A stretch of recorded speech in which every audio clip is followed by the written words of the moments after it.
Yo, you too. What's good? We back with another reaction, man. You see, twin. You know we right. With another one. You know we got top 10 scary historical events that were not taught in school. Let's see what we got, man. History teachers everywhere have way too much material to pick from, and I'm sure depending on what country you live in, your history curriculum is going to be a lot different from someone else's. Well, fear not, because today we are going to be doing a part 2. From the terrible deaths of some historical figures to horrifying prohibition practice, all the way to a New York City factory fire. Today, we are going to be diving into 10 more true, scary historical events.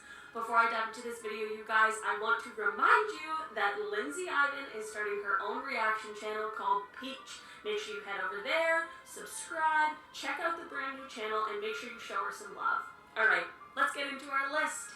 Starting off this list in our number 10 spot, we have Heraclitus of Ephesus. Heraclitus of Ephesus was an ancient Greek philosopher who helped push the notion that the universe is in constant change, as well as the unity of opposites, where the universe is a system of balanced exchanges. This is all fine and well, but where things get troublesome is in his own personal life. Heraclitus was a misanthrope, and his dislike for humankind led him to having long stretches where he was quite isolated. He would wander through the wilderness alone, surviving on plants and other things that he could scavenge. In the end, he came down with a pretty terrible and painful illness called dropsy, which is an accumulation of fluid underneath the skin. Doctors were unfortunately unable to help him, so he took matters into his own hands. He decided to cover himself in cow dung under the belief that as it dried, it would draw the moisture out from under his skin. This could have been a genius idea, albeit super gross. But things took a very, very dark turn. Covered in the dung, he laid out in the sun to dry, but the dung created a body cast and it left him unable to move.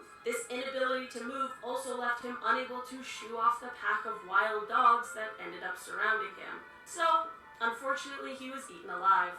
I guess I can understand why this one may have just been left out of history class. In our number 9 spot today, we have Kurt Gödel. The Austrian-American philosopher and mathematician Kurt Gödel lived from 1906 to 1978, and he made quite a name for himself. Being compared to the likes of Aristotle and Einstein, he is best known for his incompleteness theorem, which was a very significant mathematical result.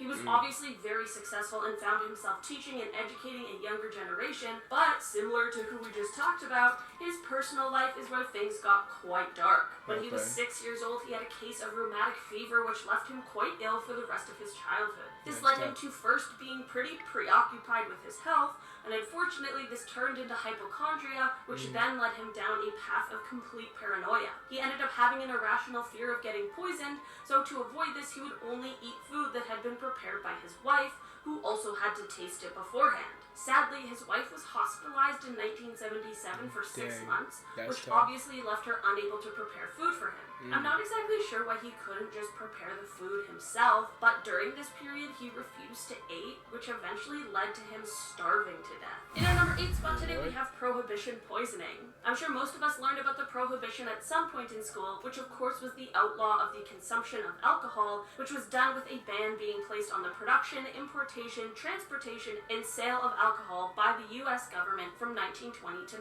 1933, but it is just as well known that this ban certainly did not stop people from producing or consuming alcohol. It was just done in sneakier ways. The black market for alcohol was booming as people began to drink redistilled industrial alcohol instead. This is all pretty well known, but one super sketchy thing that is definitely less well known is something that government agencies did to curb the black market sales of alcohol. Basically, they poisoned the industrial alcohol that was being repurposed for drinking. And not just poisoned in a way where the drinker would get sick, which is already horrendous enough, but they poisoned the alcohol with lethal chemicals. It is thought that by the time the prohibition ended, at least 10,000 people died from this. This event is still one of the strangest and deadliest decisions made by government officials. In our number 7 spot today, we have King Charles VI. King Charles VI started off his reign by being very well loved and respected. Who do we learn about school? King Charles III? He ended up being known as Charles the Mad. His erratic behavior had enough knights imagining that he was St. George, and he would also have bouts of amnesia where he would be able to recognize some people, but not his wife and children. This was all very strange, and of course quite sad, as he was very obviously exhibiting signs of extreme mental illness. But one of the strangest symptoms was him believing that he was made of glass. He was terribly frightened of falling or being jostled too hard, and he would actually insert iron rods into his clothing to try and keep from shattering. But then he would also apparently run wild at top speeds throughout the halls of the castle or the streets, which would obviously mean he was totally abandoning his fear of fragility. It apparently got so bad that he had to be held inside with the entrances bricked up. Sadly, he continued on this path until he passed away in 1422. Damn. In our number 6 spot today, we have the sticky bomb. Okay, so this one is less of an event and more of just a historical invention that absolutely should not have existed, and that is the sticky bomb. After the British hurriedly evacuated France in 1940, they were facing the threat of German invasion and had to come up with some weapons that could be used against tanks. Thus, the sticky grenade or sticky bomb was born. It was formerly called the anti-tank hand grenade number 74, and basically the design was that there was a metal outer shell that covered a bomb coated in adhesive. The idea was to have the user pull a pin to remove the metal casing, where they could then run up to a tank, use the sticky adhesive to stick it to the tank, activate the 5-second fuse, and get the heck out of there, or you could just throw it and hope it stuck. Well, there's a few problems with this design.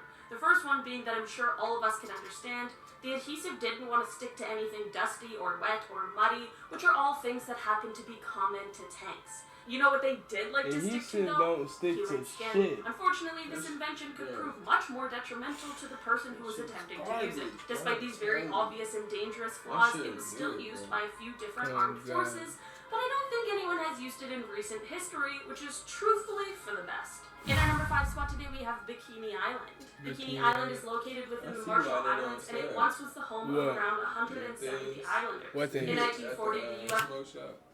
Oh, them crop kings. Bro, yeah, I them see why Jones. I see why. Yeah, I see why now. Jones is terrible. Adhesive.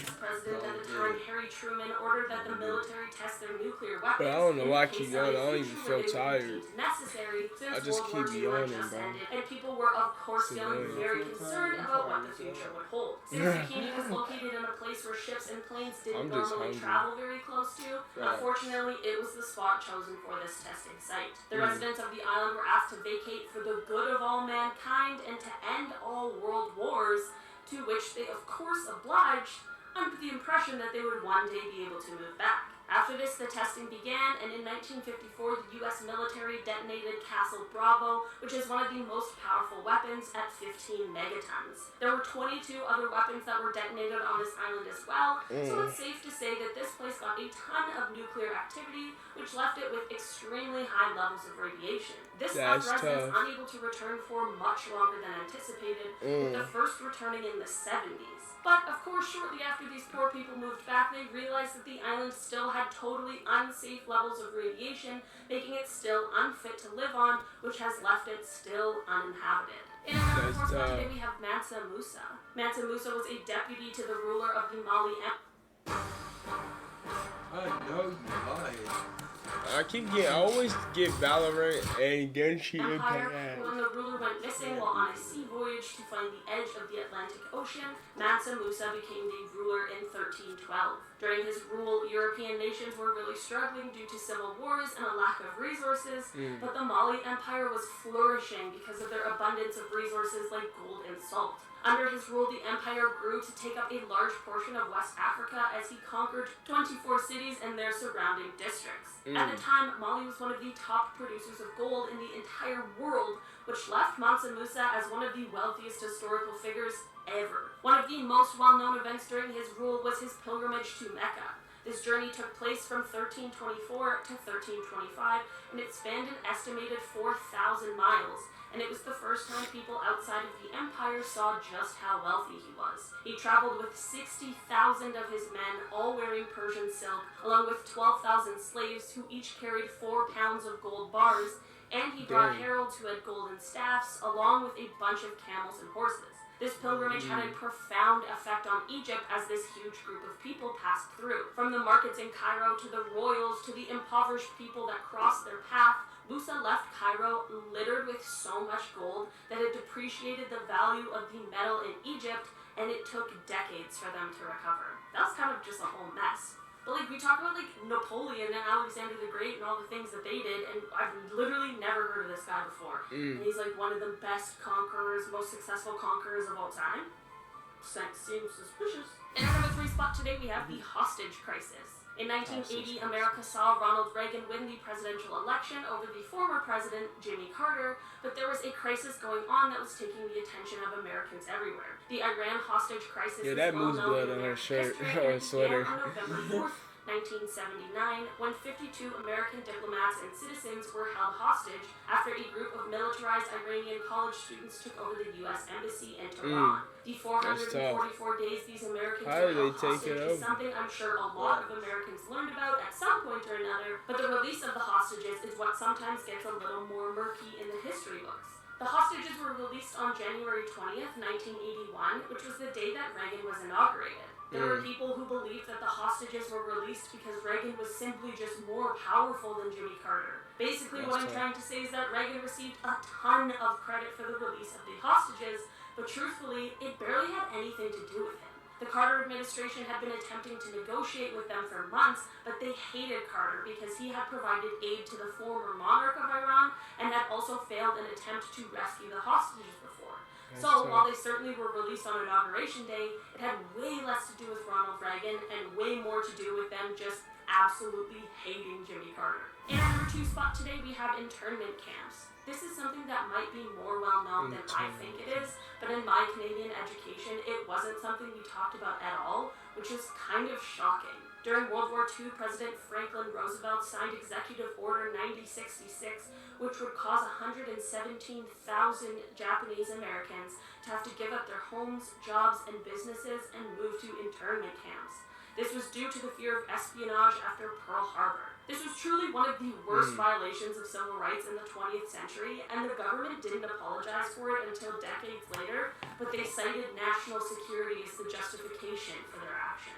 Unfortunately, this was only the beginning as other countries began to follow suit, with Canada, Mexico, Peru, Brazil, Chile, and Argentina all having their own versions of this same kind of atrocity. It is very surprising to me that this is something that isn't discussed more often, as it of course is something that would prove detrimental to the Japanese American community for decades to come. In our number 1 spot today, we have the Triangle Shirtwaist Factory Fire. New York City's Triangle Shirtwaist Factory Fire in 1911 was an unbelievably terrible incident that led to changes being made for factory workers in America. The Triangle Shirtwaist Factory was located on the 8th, 9th, and 10th floors of a building in Greenwich Village, and it of course was where shirtwaists were made, which we would now call a woman's blouse. I call this place a factory, but it was definitely more like a sweatshop, and the employees were mostly comprised of young women. So, like I mentioned before, in 1911 there was unfortunately a fire that broke out on the 8th floor, and because of the cramped and unsafe working conditions, the fire ended up claiming the lives of 146 people that day, which is absolutely horrible. After more details came out about the incident and how the terrible working conditions were mostly to blame for the amount of lives that were lost, protests broke out all around the city. People began demanding better for the women who had to work in these kinds of places. Like, just as an example, the doors to the stairwells and exits were locked so that employees couldn't take unauthorized breaks. How unbelievable is that? And the worst part is that the owners of the company, who were largely responsible for what happened that day, basically got off scot-free. If you want to know more about this fateful day, the amazing podcast My Favorite Murder by Georgia Hardstark and Karen Kilgariff has an episode that does a wonderful job covering it. The episode is number 189, entitled What Wonderful Luck. It is crazy, and there's a lot going on. Alright guys, that has been our list for today. Thank you so much for checking it out. I've been your host today, Olivia Kozlowski. Let me know down in the comments below if you knew any of these already, and also, if we do a part 3, what event do you want to see on the list? Alright, y'all. Yeah, never. Alright, y'all. We out this thing. Gang.